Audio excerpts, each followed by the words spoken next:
My sister liked to describe my life as if it were a phase I hadn't grown out of. She never said it with outright cruelty. It was always wrapped in amusement, softened by a smile, polished into something socially acceptable.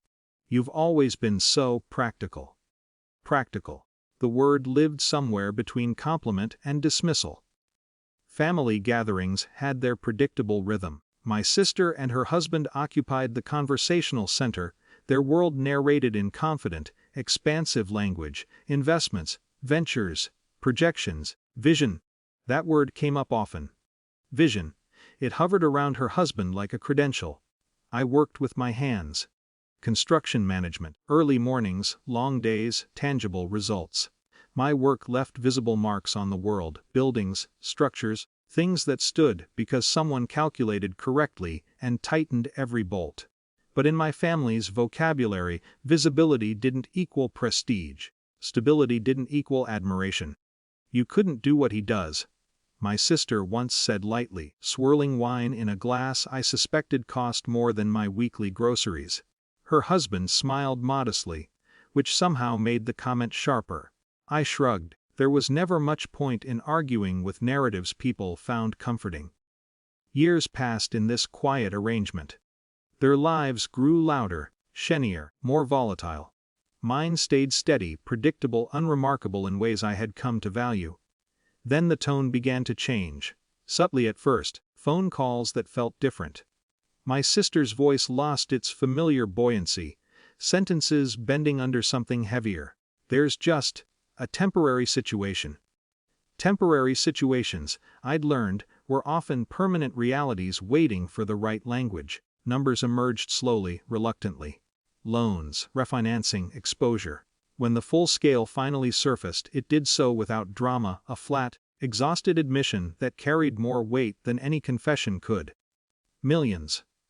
Debt had a way of stripping vocabulary down to essentials. The request followed not long after, not framed as desperation, framed as expectation. "You've always been good with money," my sister said, tone carefully neutral. It was an interesting revision of history. My discipline had once been evidence of limitation. Now it was evidence of responsibility. Would just need something to stabilize things. Something. That something had a precise figure. My life savings. The number landed with an eerie familiarity. Not shocking. Not surreal. Just another iteration of a pattern I had never fully named. Resources flowed in one direction in my family. Always had. I listened quietly, not out of confusion, out of clarity. Because beneath the financial crisis, beneath the urgency and softened language, the structure remained intact. My stability was still being treated as infrastructure. Something load-bearing. Something available. "I'll think about it," I said, which was both true and, in a deeper sense, already decided. Weeks later, we found ourselves at a gala her husband insisted on attending. "Appearances matter," he'd said. The ballroom shimmered with curated success, glass, light, polished conversations moving with effortless confidence. The kind of environment my sister had always preferred, where perception often preceded reality. I stood near the periphery, watching the room with the observational distance my work had trained into me. Structures fascinated me. Not just physical ones. Social ones too. My sister and her husband moved easily through the crowd, performing a version of stability that would have been convincing if I didn't know the numbers beneath it. Then came the conversation. Casual, predictable. Her husband speaking with renewed optimism to a small circle of investors. "The land sale changes everything." Land. That word carried its own quiet gravity. I felt the familiar stillness settle in my chest. Not anxiety. Recognition, because unlike many of their ventures, this particular asset had a very specific history. One that predated their assumptions, one I had never felt compelled to publicly clarify. Until now. I waited for the right moment, not theatrically, not strategically dramatic, just patient in the way construction had taught me patience. Timing mattered. Interruptions mattered. When the conversation opened, I stepped forward, no raised voice, no spectacle, just presence. "You can't sell that land," The group turned, mild confusion flickering across faces. My sister's smile tightened instantly. Her husband frowned. What? I met his gaze. Calm. Even. I already own it. Silence doesn't explode. It condenses. The words didn't ripple through the room. They settled, heavy and immovable, like a structural fact no one had accounted for. One of the investors blinked. I'm sorry, you what? I nodded slightly. It was transferred years ago. Which was true, quietly, legally, without ceremony.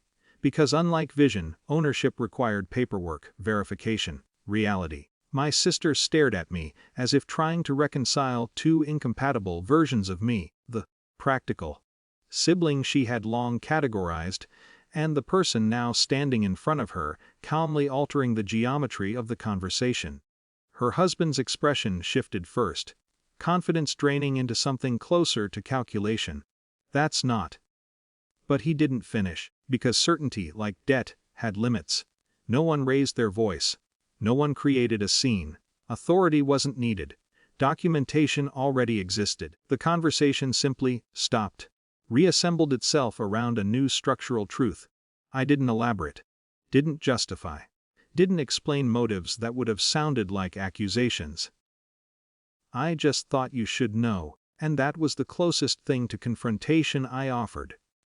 Later, as the evening dissolved into quieter, fragmented interactions, my sister approached me near the exit. For once, there was no polish in her expression, only something unfamiliar. Unsteady.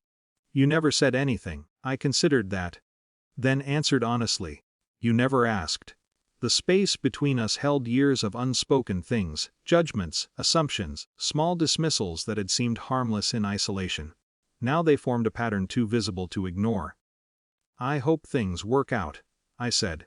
Not cold, not warm, just real. Outside, the night air felt clean, unembellished. Behind me, the ballroom continued shimmering, its internal narratives adjusting in ways I no longer felt responsible for managing. Boundaries, I had learned, rarely arrive with noise. Sometimes they arrive as facts, quiescent, undeniable.